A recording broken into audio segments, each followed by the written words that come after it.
There's been a clamour recently about the need to, there's been a clamour by the governors and a section of the senators to grant governors immunity. From your perspective, what's your reading to this? I don't want to preempt, but it's a matter that is neither here nor there. I think as a speaker, because I'll be presiding over that debate when it comes, it will not be fair for me to comment on it at this point. But what's your personal opinion? You've been a governor before. Yeah. Is there really need for them to be given immunity? Maybe not full immunity, but to be protected. Because you see, these are also leaders who, you might remember, the governor is elected in a whole county by people.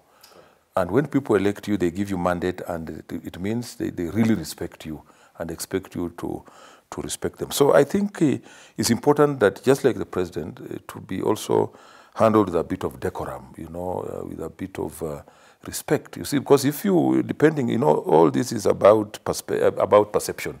For example, if we went to the States, United States of America, I looked at a governor. Somebody is held in very, very, very high esteem. But here, if we try to reduce our leaders and the institution of the governor, in fact, we should be looking at the institution of the governorship, not just the governor as a person, but the whole institution of a governor. Just the way we respect the whole institution of the Senate or Parliament, that's the National Assembly, and the presidency. We're talking about the presidency, not the whole of that particular office. So I think we also need to create some respect for that institution of the governor, because that's a government at that level, and the governor heads that government, and people have confidence in him, the fact that they voted for him and gave him a mandate. So I think it's not immunity per se, but the way we manage them, because I think there has been an attempt sometimes to demean that office, which is not right. A section of leaders would argue giving them immunity is the best thing to do. Look, for example, Nairobi County. We seemingly more or less have a crisis. Nairobi Governor Mike Sonko has been indicted by the courts. He has no deputy governor because the one he nominated has not been vetted and approved by the county assembly.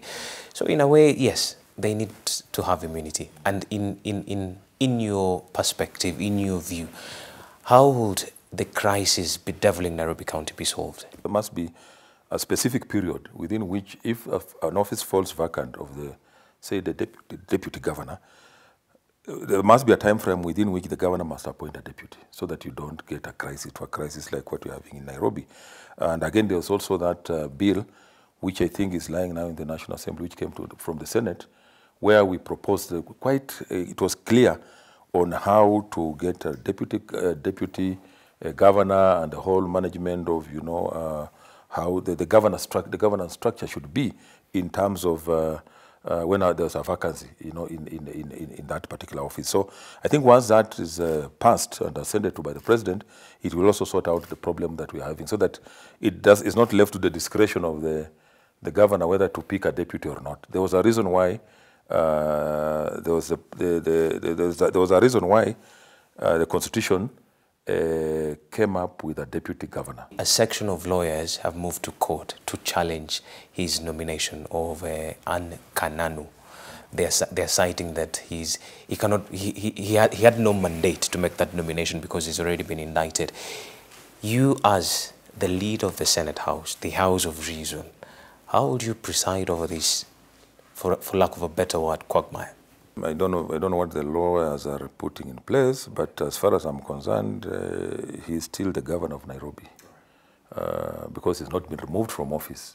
What the court said is that he cannot access office, but he's still the governor of Nairobi. That is why, for example, the Speaker of Nairobi could not take over in acting capacity for that period of, say, is it 90 days or so, because Mike Sonko is still the governor of Nairobi. He has not been removed. If he is impeached and the impeachment process goes full force through the Senate, and then it doesn't challenge it in court, and the whole court process then you can say he will have no local standing to make that appointment. It will be in court, but from where I sit, I think he's still the governor of Nairobi.